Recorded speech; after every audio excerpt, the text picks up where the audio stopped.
तमाम एक्सपर्ट्स भी आज हमारे साथ स्टूडियो में जुड़े हैं। डॉक्टर प्रगति, योग एक्सपर्ट हमारे साथ जुड़ी है। सबसे पहले मैं डॉक्टर प्रगति का रुख करूंगी। डॉक्टर, अगर हम बात करें कि किस तरीके से आसन होते हैं, आसन कौन कौन से होते हैं, और अगर हम स्टार्टिंग की बात करें, अगर कोई नया नया योग में जुड़ना चाहता है, योग करना चाहता है, तो उसके लिए कौन से वो आसन होंगे जो कि उसको शुरुआती दौर में करने चाहिए? जी, जैसे कि हम अभी कर ही रहे हैं, बिगिनर्स के लिए हम आसन कर रहे हैं अभी, जो सभी सारी एज ग्रुप में किए जा सकते हैं, जो कि सूक्ष्म व्यायाम जिन्हें हम कहते हैं। और जहाँ तक की बात है कि आसन के कितने प्रकार हैं, तो मैं यहाँ बताना चाहूँगी कि जो हमारे यौगिक टेक्स्ट हैं उसमें आसनों के जैसे मेन जो 32 टाइप्स के बताए गए हैं, जैसे हठ योग प्रतिपिका है, घेरण संहिता है, अलग अलग हठ यौगिक टेक्स्ट हैं, तो उसमें अलग अलग टाइप के आसन बताए गए हैं। तो जो हम बेसिकली करते हैं वो, जैसे हम यहाँ पे बात कर रहे हैं कि बिगिनर्स के लिए हैं, तो उनके लिए सूक्ष्म व्यायाम है। फिर बाद में धीरे धीरे अकॉर्डिंग टू एनी डिजीज़ और स्पेसिफिक कंडीशन हम लोग योगासन को लेते हैं। तो यहाँ पे जो हम बात कर रहे हैं बिगिनर्स की, तो बिगिनर्स में हमने जो भी अभी किए वो सारे जॉइंट्स लूजनिंग वाले आसन किए, जो जिन्हें हम सूक्ष्म व्यायाम कहते हैं। हमने गर्दन के, कंधे के, कमर के, घुटने के, ये हमने पूरे ऊपर से नीचे तक किए। और इसी क्रम में अगर हम बैलेंसिंग की बात करें तो ये है ताड़ासन, जो कि हमें पूरे तरीके से बैलेंस बनाने में, फिजिकली और मेंटली बैलेंस करने में बहुत इफेक्टिव है। साथ ही साथ बच्चों की हाइट बढ़ाने में बहुत यूज़फुल है ये ताड़ासन, जिसमें दोनों हाथों को स्ट्रेच करते हुए ऊपर ले जाना है, पूरा टोस पे पूरा वेट रखना है, हिल्स को पूरा ऊपर उठाना है और स्ट्रेच करके रखना है, सामने एक पॉइंट पे कंसंट्रेट करना है। ये ताड़ासन है। ताड़ासन का अभ्यास 15 मिनट से लेके जितना हम कर सकते हैं अपनी कैपेसिटी से कर सकते हैं। इससे हाइट हमारी इंक्रीज होती है एक आयु में, जब तक हमारी हाइट बढ़ती है तब तक ये बहुत यूज़फुल है ताड़ासन। इसके साथ ही साथ शारीरिक और मानसिक संतुलन बनाने में बहुत हेल्पफुल है ताड़ासन। अगले क्रम में अगर हम बात करें तो आता है त्रियक ताड़ासन। त्रियक ताड़ासन में दोनों हाथों को ग्रिप बनाते हुए लेफ्ट साइड ट्विस्ट करेंगे, जितना वेस्ट से ट्विस्ट करेंगे, कमर से साइड की मसल्स पूरी ट्विस्ट करते हुए राइट साइड जाएंगे। सेम क्रम में एक्सहेल करते हुए राइट, इनहेल करते हुए अप। इसमें हमारा ब्रीदिंग का बहुत अच्छा बैलेंस होता है। अगर हम ब्रीदिंग के साथ करते हैं तो उसके रिजल्ट जो हैं वो ज़्यादा हाई रहते हैं और अच्छे मिलते हैं हमें, लाभदायक है हमारी ब्रीदिंग। तो जो हम सांस प्रश्वास करते हैं उसमें इनहेल करते हुए ऊपर, एक्सहेल करते हुए साइड में twist, again inhale up front, exhale down नीचे, रिलैक्स। नेक्स्ट क्रम में आते हैं हम कटी चक्रासन। कटी चक्रासन में हम वेस्ट का मूवमेंट करते हैं, दोनों हाथ सामने रखते हुए ट्विस्ट करेंगे, लेफ्ट साइड ट्विस्ट, पीछे तक जाते हुए, यस मैक्सिमम पीछे अपने पोजीशन हाथ पैरों की यही रहेगी। फिर right side same 10 counts movement करना है, यस मूवमेंट 10 काउंट्स मूवमेंट कीजिए पूरे वेस्ट को ट्विस्ट करते हुए। तो ये है हमारा कटी चक्रासन, जो पूरा हमारा वेस्ट का मूवमेंट है। ताड़ासन, त्रियक ताड़ासन, कटी चक्रासन, इसको 10 बार हम left and right movement right side कर सकते हैं।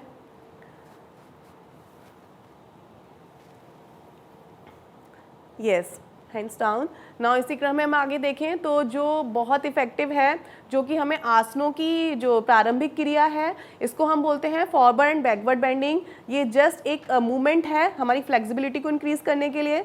तो दोनों हाथों को ऊपर लेके जाएंगे स्ट्रेच करते हुए, मैक्सिमम बैक बेंड करेंगे, बैक साइड जितना बेंड कर सकते हैं, bend back bend, then front bend, नीचे जाते हुए दोनों हाथ नीचे लगाते हुए अपनी पाम्स ट्राई करना है कि हमारी मैट से टच हो, फिंगर्स। उसके बाद अगेन ऊपर उठाते हुए दोनों हाथ पीछे ले जाते हुए, ऐसा हम 5 से 10 बार मूवमेंट करें। इससे क्या होगा, हमारी पूरी बैक, जो हमारी स्पाइनल कॉर्ड है, पूरी स्पाइन है, उसकी फ्लेक्सिबिलिटी बढ़ेगी। किसी भी कारण से स्क्वीज़ है या फिर स्टिफनेस है बैक में, वो रिलीज़ होगी। तो फॉरवर्ड बैकवर्ड बेंडिंग कहा जाता है इसे। बाकी इसमें जो आसन है जो हम फाइनली फॉरवर्ड बेंडिंग में करते हैं उसे हम बोलते हैं पाद पश्चिमोत्तानासन, जिसमें हम पूरे पाम्स को मैट पे लगा देते हैं, अपने फॉरहेड को नीज पे टच कराते हैं और ब्रीथ हम अपना यहाँ पे होल्ड करके रखते हैं। फिर ये होता है पाद पश्चिमोत्तानासन, जो कि एक एडवांस आसन है और बहुत इफेक्टिव है। इसी क्रम में हमारा ये हो गया फॉरवर्ड बैकवर्ड बेंडिंग। ये नेक रोटेशन हम जैसे कि कर ही चुके हैं, नेक और शोल्डर रोटेशन हम बिगिनर्स के लिए कर चुके हैं, सारे जितने भी जॉइंट लूजनिंग वाले थे। इसी में एक और आ जाता है जिसे हम साइड बेंडिंग बोलते हैं। एक हाथ लेके पूरा साइड से ट्विस्ट करना, दोनों पैरों को थोड़ा सा खोलते हुए, दोनों पैरों तो को लगातार दर्शकों को हम ये बता दें कि डॉक्टर प्रगति फिलहाल हमें लगातार बता रही है कि Yes, किस साइड तरीके से से twist यहाँ करते पर हैं। Beginners Yes. के लिए जो योगा है वो किस त्रिकोणासन, तरीके से साइड ट्विस्ट, बिगिनर्स कर सकते हैं। हाँ, मूवमेंट कंटिन्यू, वेस्ट मूवमेंट के लिए बहुत अच्छा है ये त्रिकोणासन पूरा। हाँ, इसको 10 बार, 5 से 10 बार इसे किया जा सकता है। ये हमारे जितने भी मैं अभी बता रही हूँ बिगिनर्स के लिए, साथ ही साथ जब भी हम कोई आसन करते हैं उससे पहले जो वार्म अप है, जैसे हम वार्म अप बोलते हैं, या फिर तैयार करते हैं अपनी बॉडी को ताकि हम पूरे आसनों को अच्छे तरीके से लगा पाएँ, जो उसका पॉस्चर है वो कंप्लीट लगा पाएँ, उससे पहले की ये क्रियाएं हैं। साथ ही साथ ये बहुत इफेक्टिव भी हैं। अगर हम रेगुलर इनको करते हैं तो हमारी पूरी फ्लेक्सिबिलिटी अच्छी रहती है, हम एनर्जेटिक रहते हैं और पूरा मतलब लाइट और एनर्जेटिक फील करते हैं पूरे दिन एक्सरसाइज से। बिल्कुल डॉक्टर प्रगति, मैं आपके पास लौटूंगी। लगातार आसन के बारे में आप बता रही हैं और आसन योगासन करके हम दर्शकों को दिखा भी रहे हैं। इस बीच हमारे साथ पूजा भाटिया भी लगातार जुड़ी हुई है, योगा एक्सपर्ट है पूजा भाटिया। मैं आपसे सबसे पहला सवाल तो ये करूंगी कि किस तरीके से जब हम योग को देखते हैं, आजकल जिम कल्चर बहुत ज्यादा बढ़ रहा है, लेकिन बेनिफिट्स की जब हम बात करते हैं योगा के, कहीं ना कहीं योगा के बेनिफिट्स जिम से कई ज्यादा है और एक्सपर्ट्स भी इस बात का दावा कर चुके हैं। एक बार दर्शकों को आप विस्तार से जरूर बताइए कि क्या कुछ बेनिफिट्स हैं योगा करने के, और स्पेशली उनके लिए जो ज्यादा सोशल स्टेटस के बारे में सोचते हैं और जिम को ज्यादा आजकल प्रायोरिटी देने लगी है। देखिए, जिम वर्सेस योगा की यदि हम बात करें तो मैं एलोपैथी और होम्योपैथी की यहाँ बात करना चाहूँगी कि जैसे एलोपैथी का एक इंजेक्शन है, वो है हमारा जिम, जो इंस्टेंट हमें इफ़ेक्ट देता है, आपको महीने 1.5 महीने में आपको इमीडिएट इफेक्ट देगा। लेकिन योगा जो है वो हमारे होम्योपैथी मेडिसिन की तरह है, आयुर्वेदिक मेडिसिन की तरह है, जो धीरे धीरे धीरे धीरे असर करता है और लॉन्ग लास्टिंग इसका बेनिफिट होता है। ये हमारा, अगर हम ओवरऑल बेनिफिट्स की बात करें तो हमारी बॉडी की इम्यूनिटी को स्ट्रॉन्ग करता है, हमारी माइंड, बॉडी और सोल को अलाइनमेंट करता है, हमारी चक्रा बैलेंसिंग करते हैं अगर हम योगा लगातार निरंतर करते हैं। साथ ही बेनिफिट्स की बात करूं तो बेनिफिट्स तो अनगिनत है। योग करने से ही हमारी जो काया है वो कहते हैं ना कि निरोगी रहती है, और सही प्रकार से योगा करने से हमारा जो ब्लड सर्कुलेशन है वो रेगुलर रहता है, हमारा जो डायबिटीज़ है वो कंट्रोल में रहता है। आप मानेंगे नहीं, ऐसे ऐसे योगा आसन है जो हमारी स्किन के लिए भी बहुत अच्छे होते हैं, हमारा एक्ने ट्रीटमेंट भी करते हैं, पिंपल्स ट्रीटमेंट भी करते हैं, साथ ही हमारी स्किन को भी ग्लो करते हैं। इस तरह के योगासन भी होते हैं। योगासन से हमारी जो पाचन शक्ति है, पाचन क्रिया है, वो भी हमारी स्टेबल रहती है। साथ ही हमारी मस्कुलर अलाइनमेंट जो होती है इसे बहुत ज़बरदस्त होती है यदि हम लगातार योगा करते रहते हैं। इसके अलावा हमारी बैक प्रॉब्लम्स, हमारी शोल्डर प्रॉब्लम्स, हमारी बॉडी के किसी भी पार्ट में अगर किसी भी तरह की कोई भी प्रॉब्लम है तो वो हमें योगा से इसका बेनिफिट मिलता है। इसके अलावा योगा से क्या होता है, जितनी भी हमारा स्ट्रेस होता है वो काफ़ी हद तक कम होता है, क्योंकि आजकल की हमारी लाइफ जो है वो बहुत स्ट्रेसफुल हो गई है। लोगों को हर तरह की टेंशन, किसी न किसी तरह की टेंशन लगी रहती है। तो योगा जो है हमारा माइंड को रिलैक्स करने के लिए बहुत ज़्यादा ज़रूरी है।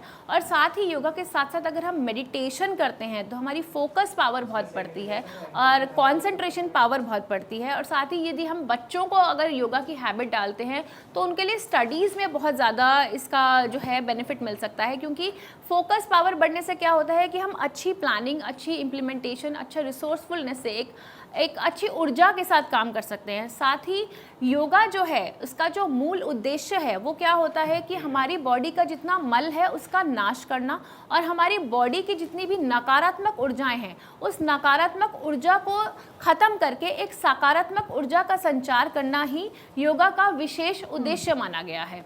इसीलिए अगर हम बेनिफिट्स देखें तो बेनिफिट्स तो बहुत सारे हैं योगा के, और यदि हम इसे लगातार निरंतर करते रहें योगा को तो धीरे धीरे आपको देखना अपने बॉडी में बहुत पॉजिटिव चेंजेस नज़र आएंगे। साथ ही अगर आप जैसे अपना बॉडी वेट रिड्यूस करना चाहते हैं तो थोड़ा सा डाइट प्लान अच्छा करें, और साथ ही उसके साथ साथ यदि आप नियमित रूप से योगा करेंगे तो आपको वज़न घटाने में भी इसमें बहुत ज़्यादा आपको हेल्प मिल सकती है। तो योगा के बेनिफिट्स अनगिनत हैं, और जिम और योगा का कंपैरिजन हम नहीं करेंगे क्योंकि योगा की अपने ही एक महत्व है और ये पुरातन काल से चला आ रहा है, लगभग हजारों वर्षों से चला आ रहा है। और हमारे ऋषि मुनियों के समय से चला आ रहा है, तो इसका तो कोई मेल है ही नहीं जिसे हम कह सकते हैं। नहीं, एक चीज़ जो हम यहाँ बात कर रहे हैं कि अगर हम देखें कि जिम और योगा की बात जहाँ कर रहे हैं, तो मेन चीज़ है कि जिनसे हम फिजिकल फिटनेस लेते हैं, लाइक वो अपनी जगह पे है कि फिजिकल फिटनेस के लिए करते हैं, मसल्स इंप्रूव करने के लिए, स्ट्रेंथनिंग के लिए जिम करते हैं। बट योगा क्यों करें? योगा सिर्फ इसलिए करें कि उससे सिर्फ ना हम शारीरिक, मतलब फिजिकली नहीं, मेंटली और जैसे कि हम इमोशनली सारे डेवलपमेंट हमारे हो रहे हैं। तो जो कंप्लीट हेल्थ है, like physical, mental, social and spiritual, तो वो we are gaining that complete health. तो हम योगा कर रहे हैं। Yoga means art of living, जीवन जीने की कला है, लाइफ को बैलेंस करना है, हम इसलिए योगा कर रहे हैं। तो इसलिए हमारे जो पीएम मोदी जी हैं, उन्होंने भी यही बोला है कि वसुधैव कुटुंबकम की जो बात कही है, एक फैमिली की जो बात की है, वो यही की है कि हम दीर्घ आयुष हों, स्वस्थ हों और स्वस्थ हों। तो इन चीज़ों को ध्यान में रखते हुए हम योगा के क्रम में योगा कर रहे हैं। जैसा थैंक यू। बिल्कुल बिल्कुल, हम लगातार बता रहे हैं दर्शकों को अपने कि किस तरीके से योगा के फायदे हैं, और योग एक्सपर्ट्स भी हमारे साथ जुड़े हुए, डॉक्टर प्रगति हमारे साथ में है, पूजा भाटिया हमारे साथ में है। लगातार हम आपको दिखा रहे हैं और योगासन करके भी हम आपको दिखा रहे हैं, खासतौर पर उन लोगों के लिए जिनको योगा के बारे में अभी शुरुआती दौर में नहीं पता है और योगा करना चाहते हैं, कैसे करें, कौन से वो आसन है जो बिगनर्स के लिए बेस्ट है। लगातार भारत 24 आप तक पहुंचा रहा है। लौटेंगे इसी के साथ, फिलहाल वक्त एक बहुत छोटे से ब्रेक का, बने रहिए भारत 24 के साथ।